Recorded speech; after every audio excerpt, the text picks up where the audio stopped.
இன்னொன்று இந்த அங்கேருந்து ரிமோட் கண்ட்ரோல் தங்கமணி அவர் கூட ஒரு ஒருங்கிணைப்பில் இல்லை அப்படின்னு சொல்கிறாங்க. தங்கமணியும் அந்த எதிர்ப்பு குரல்லேருந்து வெளிப்படையாக எழுப்பல. ஆனால் வந்து அவர் தங்கமணி வேலுமணி தங்கமணி மட்டும் இன்னும் அவருக்கு உடன்பட்டு எதுவும் செயல்படலை அப்படின்னு அவர் மேலேயும் ஒரு புகார் இருக்குதா சொல்கிறாங்களே சார். 2 மணிகள் சார்.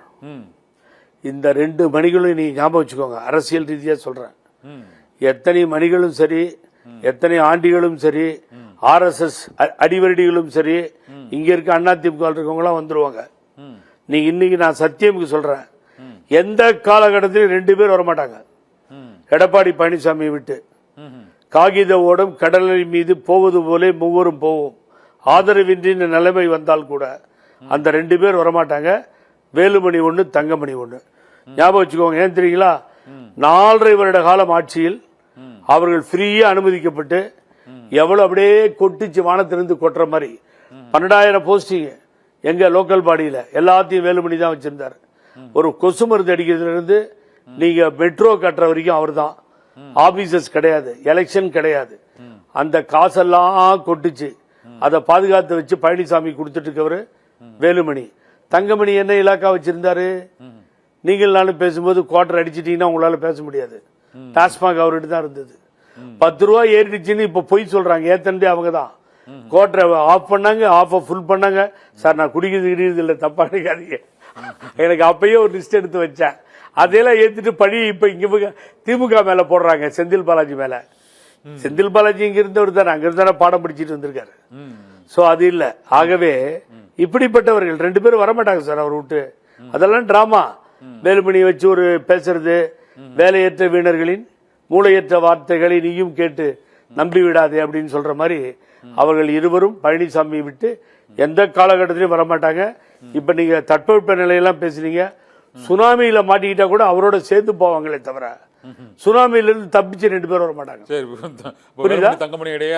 என்ன காரணம்? மணிகள் மணி செங்கோட்டையன் என்னதான் நீங்க இந்த மறப்போம் மன்னிப்போம் சொல்லிட்டு ஒண்ணுமே சொல்லாம போயிட்டாரு. இல்ல நாங்க ஒன்றைய தான் எங்களோட விருப்பம், மறப்போம் மன்னிப்போம் அப்படின்னு போயிட்டாரு. என்ன தர அர்த்தம்? நீங்க செங்கோட்டையன் கொஞ்சம் பேசாத, நடுவுல பேசாதீங்க, நீங்க திரும்பி போங்க. அவங்க செய்யறதெல்லாம் தெரியும். அந்த ஆளுடைய செயல்பாடுகள் சரியில்லை, நாங்க பாத்துக்கிறோம். உங்களை சேர்க்க வைக்க வேண்டிய கடமை எங்களுது. ஆகவே Sengottaiyan keep quiet some time, நீங்க பேசாதீங்க அப்படின்னு சொல்லி அனுப்பிச்சிருக்காங்க. அண்ணன் ரியாக்ட் ஆகிறாரு செங்கோட்டையனும். வேற வழி இல்லாம என்ன நடக்குது பாப்போன்றாரு. 2 நாள்ல ஒண்ணு ஆக போறதுல விடுங்க. ஒரு நல்ல மனிதர், 9 தடவை சட்டமன்ற உறுப்பினர், அம்மாவுக்கு வெடித்தடம் அமைத்து கொடுத்தவர். ஆகவே தொகுதி மக்கள் செல்வாக்கை பெற்றவர். அவர்கிட்ட சொல்லி விட்டுருக்காங்க அமைதியா இருங்கன்னு சொல்லி. அவர் அமைதியா இருக்கார். இதுதான் நடக்குது. செங்கோட்டையன் அமைதியா சார் இன்னைக்கு பேரு செங்கோட்டையன் அமைதியா இருக்கார் சார். இன்னைக்கு Kannan sir, sir Kannan sir, நான் மறுபடியும் முயற்சி எடுத்தேன். என்னன்னு கேட்டீங்கன்னா, இந்த எலிசபெத்துக்கே வாழ்த்து சொன்னவங்க சின்னம்மா. யாருக்கு? எலிசபெத் டெய்லருக்கே வாழ்த்து. அவங்க மறைவுக்கு ஏதோ இரங்கல்லாம் தெரிவிச்சு அவ்வளவு பெரிய அரசியல்வாதி எங்க அம்மா சின்னம்மா. இன்னைக்கு பேரறிஞர் பெருந்தகை அண்ணா இல்லை என்று சொன்னால் இந்த ஆட்சி கிடையாது, ஆட்சி கட்டில் கிடையாது. தந்தை பெரியார் பேரறிஞர் அண்ணா பெயரை சொல்வதற்கு ஆட்கள் கிடையாது. அதை தொடர்ந்துதான் புரட்சி தலைவர் எம்ஜிஆர், புரட்சி தலைவர் அம்மா, எல்லாமே கலைஞர், எத்தனை பேர்த்தையும் வச்சுக்கோங்க. அந்த அண்ணா பிறந்த நாள்ல என்ன இவங்க அப்பா விட்டு சொத்து குறைஞ்சிரும்? நான் தெரியாம கேட்கிறேன். என் அண்ணன் பன்னீர்செல்வத்தை கேட்கிறேன். அங்கேதான் போய் மாலை போட்டோம்.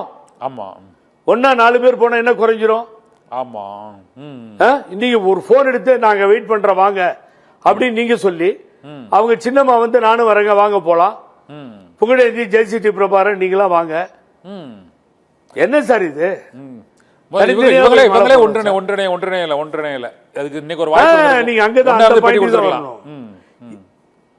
ஒன்னா இருந்து பேட்டி கொடுத்திருக்கலாம். இதுதானே எதிரிக்கு அட்வான்டேஜ் ஆகுது. இப்ப காலையில் நாங்க எதிர்பார்த்தோம். நான் மேக்சிமம் முயற்சி பண்ணிட்டேன். அவர் செங்கோட்டை என்னன்னா ஊன்னு சொல்லிட்டாரு முந்தானத்தி. அப்புறம் போன் பண்ணா அங்க இருந்து போறது கொஞ்ச நாள் எடுக்கும். யாரு? எங்க சின்னம்மா. கொஞ்ச நாள் எடுக்குமா எல்லாம் சேர்றதுக்கு. இனிமேல் என்ன, எல்லாம் போயாச்சு. இனிமேல் 4 பேருக்கு நன்றின்னு பாட்டு பாடிட்டு தான் போகணும். அந்த நிலைமை கட்சி போய்கிட்டு இருக்கு. ஒன்னா சேர்ந்து விருப்பமே இல்ல சார். ஆகவே திருப்பி கூட்டு பிரஸ் கூட்டி இப்படி சசிகலா நினைச்சிருந்தா அந்த 4 பேரும் அண்ணா சிலை முன்னாடி பேட்டி கொடுத்துருக்கலாம். இன்னைக்கு சசிகலா நினைச்சிருந்தா இந்த 4 பேரும் ஏன்னா அங்க வந்தீங்க ஓபிஎஸ் வந்தாரு, டிடிவி நம்ம எல்லாம் வர வச்சிருக்கலாம்.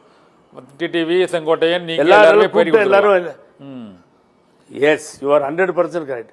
அதை செய்யறதுக்கு அந்த அம்மாவுக்கு விருப்பம் இல்லை சார். சும்மா இப்படி ஏமாத்திட்டு எத்தனை நாள் ஏமாத்துவீங்க தொண்டர்களையும் மக்களையும்? சார் டெய்லி என்னால முடியவே இல்லை.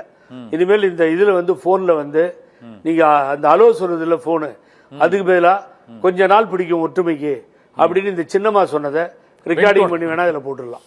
அதான் பண்ண முடியும். ஒன்னும் நடக்கல சார். இது இது எல்லாமே அட்வான்டேஜ் யாருக்கு? இது எடப்பாடி ஒற்றுமை இல்லைன்னா அந்த அட்வான்டேஜ் யாருக்கு போகும்? இபிஎஸ் தான் அந்த அட்வான்டேஜ். ஆமா ஆமா, இபிஎஸ் யார் கண்ட்ரோல்ல இருக்காரு? நீங்க சொல்ல போறீங்க யார் கண்ட்ரோல் சொல்லுங்க பாப்போம். இபிஎஸ் பிஜேபி கண்ட்ரோல் தான். அதுதான் இல்ல. யார் கண்ட்ரோல்? அங்க இபிஎஸ் கூட மேனேஜ் பண்ணிக்கலாம். சரி, கண்ட்ரோல் யார் கண்ட்ரோல்னு கேட்டீங்கன்னா இந்த இந்த அரசு நான் பெரிதும் மதிக்கக்கூடிய முதல்வர் கண்டுக்கிறதே இல்லை சார். நேற்று நான் கோயம்புத்தூர் போயிருந்த முந்தானேத்தி. சரி சார் 10 அடிக்கு ஒரு கட் அவுட். டிராபிக் ராமசாமி இல்லைன்னு வருத்தப்படுறேன் நான். 10 அடிக்கு ஒரு கட் அவுட்டுங்க. எங்க பாரு கட் அவுட்.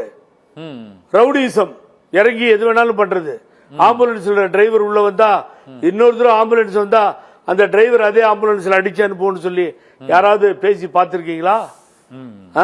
இவனுக்கே அர்ஜென்ட்டுக்கு ஆம்புலன்ஸ் தேவைப்படும் சார். மனுஷனுக்கு ஆம்புலன்ஸ் தேவைப்படும். இது மாதிரி பேசுறது.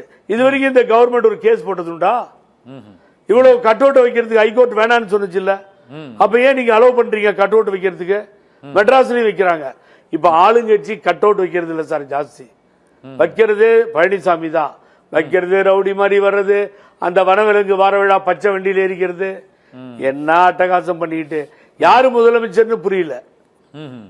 அந்த விஜயை கூப்பிட்டு அந்த கட்சியில் இருக்கவங்க புஷி ஆனந்த் யார் யாரோ இருக்காங்க அவங்க எல்லாம் கூப்பிட்டு இங்க போ, டிஜிபி போ, ஐஜி போ, எஸ்பி போ, இந்த இடத்த போடு, இந்த ஸ்கெட்ச போடு, இதுல வண்டி விடாத, டேய் 4 வண்டிக்கு மேல நிறுத்து.